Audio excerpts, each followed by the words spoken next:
ધોરણ 6 પ્રકરણ 1 ચાલો ઇતિહાસ જાણીએ.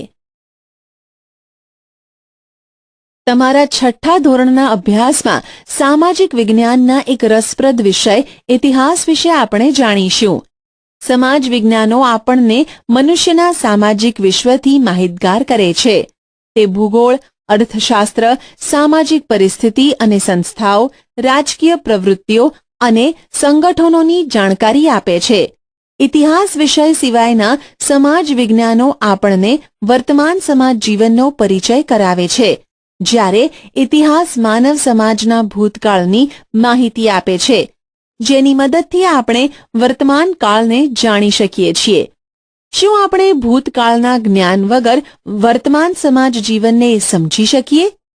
માનવે જ્યારે અગ્નિનો ઉપયોગ શરૂ કર્યો ન હતો ત્યારે તેનું જીવન કેવું હતું?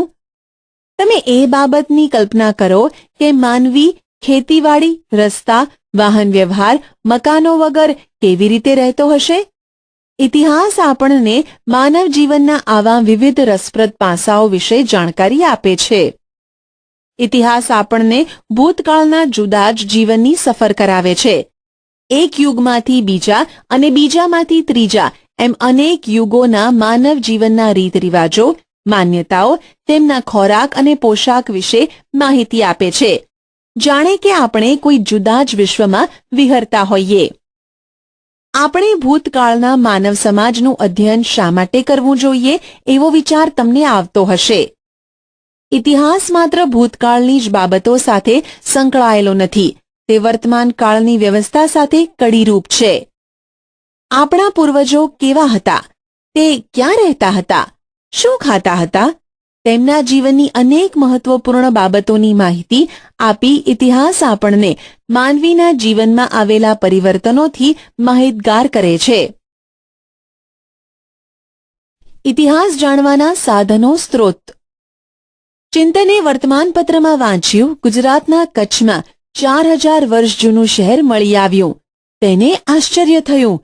આપણે કેવી રીતે જાણી શકીએ કે આ શહેર 4000 વર્ષો જેટલું જૂનું છે? તે કોણે અને કેવી રીતે બાંધ્યું હશે? ત્યાંના લોકો શું ખોરાક ખાતા હશે? કેવા કપડાં પહેરતા હશે? પ્રવૃત્તિ. તમે ભારતના નકશામાં નર્મદા નદી શોધી કાઢો. હજારો વર્ષો પહેલા નર્મદાના કિનારે માનવો વસતા હતા. આપણે ઇતિહાસ કેવી રીતે જાણી શકીએ? ઇતિહાસ જાણવા માટે આપણી પાસે જુદા જુદા સાધનો છે. 1. તાડપત્ર અને ભોજપત્ર. પ્રાચીન સમયમાં માનવી લખવા માટે તાડપત્ર કે ભોજપત્રનો ઉપયોગ કરતો, જેને આપણે હસ્તપ્રત કહીએ છીએ.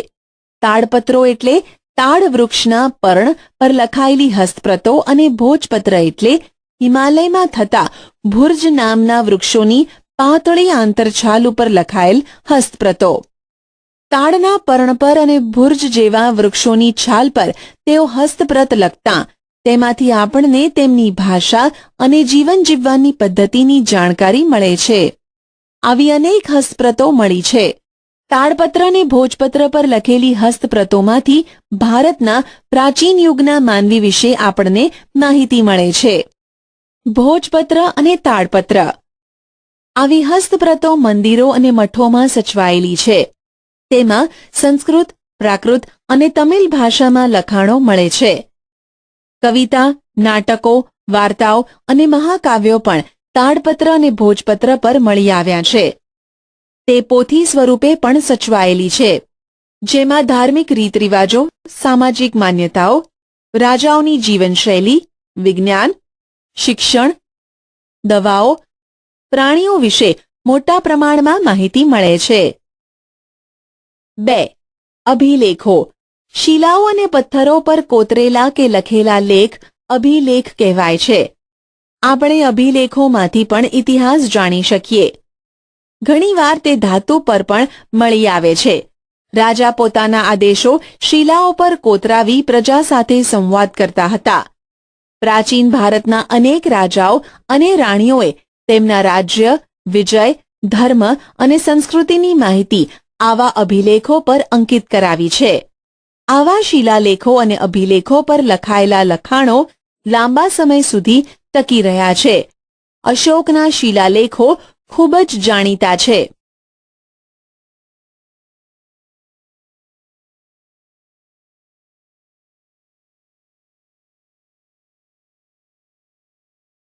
3. તામ્રપત્રો.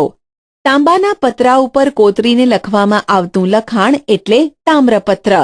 અનેક રાજાઓએ પોતાના વહીવટી તંત્ર અને દાનની માહિતી તામ્રપત્રો ઉપર પણ કોતરાવી છે.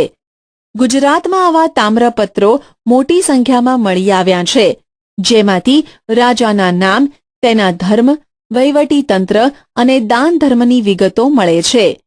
આવા તામ્રપત્રો પાટણ હેમચંદ્રાચાર્ય લાઇબ્રેરી, ઉત્તર ગુજરાત, અમદાવાદની LD institute of Indology, Navrangpura, ભો જે અધ્યયન અને સંશોધન વિદ્યાભવન, અમદાવાદ, શ્રી મહાવીર જૈન આરાધના કેન્દ્ર, કોબા, ગાંધીનગરમાં સચવાયેલા છે. સિક્કા. સિક્કા પણ ઇતિહાસ જાણવાના અગત્યના સાધનો છે. સિક્કા પર રાજાનું નામ, તેના ધર્મ, સંસ્કૃતિ વગેરેની તથા તેના સમયની માહિતી મળે છે.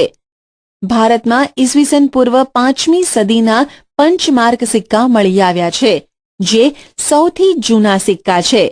આ સિવાય ગ્રીક રાજાઓ, મૌર્યકાળ અને ગુપ્ત યુગના અનેક સોના ચાંદી તાંબાના સિક્કા જે તે રાજ્યની સામાજિક, ધાર્મિક, આર્થિક અને રાજકીય માહિતી આપે છે. પંચમાર્ક સિક્કા. ધાતુના ટુકડાઓને છાપ ઉપસાવવા બીબામાં મૂકી દબાણ આપી બનાવાતા સિક્કા પંચમાર્ક સિક્કા તરીકે ઓળખાય છે. ઇતિહાસના અભ્યાસીઓ, પુરાતત્વશાસ્ત્રીઓ, ઇતિહાસકારો અને પ્રવાસીઓ. ઇતિહાસ એટલે કે માનવ સમાજનો ભૂતકાળ જાણવા આપણને પુરાતત્વશાસ્ત્રીઓ, જેને અંગ્રેજીમાં આર્કિયોલોજિસ્ટ કહેવાય છે, તે સંશોધન કરીને માહિતી આપે છે. તેઓ પ્રાચીન સ્થળો પર જઈ ઉત્ખનન કરીને મકાનો, સિક્કા, ઈંટો, પથ્થરો, ઓજારો, ખોરાકના નમૂના, મનુષ્યો અને પ્રાણીઓના હાડકાં વગેરે શોધીને તેનો અભ્યાસ કરી તે સમયના માનવોની સંસ્કૃતિથી આપણને અવગત કરાવે છે. પ્રાચીન કાળથી મનુષ્ય એક જગ્યાએથી બીજી જગ્યાએ પ્રવાસ કરતો રહ્યો છે. ઘણા પ્રવાસીઓ બીજા દેશોમાં જઈને ત્યાંના જીવનની નોંધ પણ કરતા હતા. આવા પ્રવાસીઓના પ્રવાસન વર્ણનમાંથી આપણને જે તે દેશના ઇતિહાસ અને સંસ્કૃતિની જાણકારી મળે છે. તેમાં મેગેસ્થેનિસ, પ્લિની, ફાહિયાન, યુનશ્વાંગ જેવા મુસાફરોનો સમાવેશ થાય છે. પુરાતત્વશાસ્ત્રીઓ અને ઇતિહાસકારોના સંશોધનથી આપણને ઉત્તર પશ્ચિમ ભારતમાં સિંધુ નદીના કિનારે પાંગરેલી મહાન સભ્યતાના દર્શન થાય છે. ભારતમાં આજથી 4,500 વર્ષ પહેલા અનેક શહેરો અસ્તિત્વમાં હતા. એ જ રીતે ગંગા નદીની આસપાસના ક્ષેત્રોમાં આજથી 2,500 વર્ષ પહેલા ઘણા બધા શહેરોનો વિકાસ થયો હતો, તે પણ જાણી શકાય છે. આ બધા સાધનોથી તે સમયના માનવ સમાજના રીત રિવાજો, ખોરાક, પોશાક અને ટેકનોલોજી તથા સંસ્કૃતિની માહિતી મળે છે. ભારતના અનેક શહેરો અને ગામડાઓ શોધી તેમણે આપણને કપાસ, જવ, ઘઉં ઉપરાંત તે સમયના પ્રાણીઓની માહિતી આપી છે. ઇતિહાસકારો ભૂતકાળનું અધ્યયન કરનારા મહત્વના વિદ્વાનો છે. તેઓ મળી આવેલા સાધનોનું વર્ગીકરણ કરે છે, સંશોધન કરે છે. હસ્તપ્રતો, દસ્તાવેજો, અભિલેખોમાંથી માહિતી એકત્રિત કરે છે અને પછી યોગ્ય રીતે તેનું આલેખન કરે છે. પુરાતત્વશાસ્ત્રીઓ અને ઇતિહાસકારો ભૂતકાળને આપણી સમક્ષ જીવંત કરે છે. ભૂમિનું નામ. આપણે આપણા દેશને 2 નામોથી ઓળખીએ છીએ, ઇન્ડિયા અને ભારત. ઇન્ડિયા શબ્દ ઇન્ડસ પરથી ઉતરી આવેલો છે, જેને સંસ્કૃત ભાષામાં સિંધુ કહેવાય છે. પ્રાચીન ઈરાન અને ગ્રીસના લોકો સિંધુ નદીથી પરિચિત હતા. તેઓ આજથી 2,500 વર્ષ પહેલા તે પ્રદેશના સંપર્કમાં આવ્યા હતા. ઈરાનીઓ સિંધુ નદીને હિન્ડોસ અને ગ્રીસના લોકો ઇન્ડસ કહેતા. તેઓ આ નદીના પૂર્વ કિનારાને ઇન્ડિયાથી ઓળખતા. ભારત એવું નામ ઋગ્વેદમાંથી આપણને જાણવા મળે છે. ભરત નામનો માનવ સમૂહ ઉત્તર પશ્ચિમ ભારતમાં આવીને વસેલો. તેમના નામ પરથી આપણો દેશ ભારત તરીકે ઓળખાય છે. આ સમૂહનો ઉલ્લેખ સંસ્કૃતની આરંભિક કૃતિ ઋગ્વેદમાં પણ મળે છે. સાલવારી. ઇતિહાસમાં સમયનું ખૂબ જ મહત્વ છે. ઘટનાઓ સમય અને સ્થાનની સાથે જ લખી શકાય. આપણે સમયને તારીખ, માસ અને વર્ષ સાથે સાંકળીને સમજીએ છીએ. જેમ કે 20 જુલાઈ 2018 શુક્રવાર. આ પ્રમાણે સમયની ગોઠવણી ઈસુ ખ્રિસ્તના જન્મ સાથે સંકળાયેલ છે. ખ્રિસ્તી ધર્મના સ્થાપક ઈસુ ખ્રિસ્તના જન્મને દુનિયામાં કાળગણના સાથે જોડવામાં આવ્યો છે. આપણે ઈસવીસન એમ કહીએ, અંગ્રેજીમાં એડી એનો ડોમિની એટલે ઈસુ ખ્રિસ્તના જન્મ પછીના વર્ષો એમ કહેવાય. દાખલા તરીકે ઈસવીસન 2000 એટલે ઈસુ ખ્રિસ્તના જન્મ પછીના 2000 વર્ષ. એ જ રીતે ઈસવીસન પૂર્વે બીસી બિફોર ક્રાઇસ્ટ એટલે ઈસુ ખ્રિસ્તના જન્મ પહેલા, ઉદાહરણ તરીકે ઈસવીસન પૂર્વે 2000 એટલે ઈસુ ખ્રિસ્તના જન્મ પહેલાના 2000 વર્ષ. ઘણીવાર સાલવારીને એડીને બદલે સીઈ અને બીસીને બદલે બીસીઈ તરીકે પણ લખવામાં આવે છે. સીઈ એટલે કોમન એરા, સામાન્ય કે સાધારણ યુગ, જ્યારે બીસીઈ એટલે બિફોર કોમન એરા, સામાન્ય કે સાધારણ યુગ પૂર્વે. ખ્રિસ્તી ધર્મ વિશ્વના મોટા ભાગના રાષ્ટ્રો સાથે સંકળાયેલો હોવાથી અનેક રાષ્ટ્રોની જેમ આપણે ભારતમાં પણ આ જ સાલવારીનો પ્રયોગ કરીએ છીએ. ઘણીવાર બીપી એટલે કે બિફોર પ્રેઝન્ટ શબ્દનો પણ ઉપયોગ થાય છે. આટલું જાણો. બીસી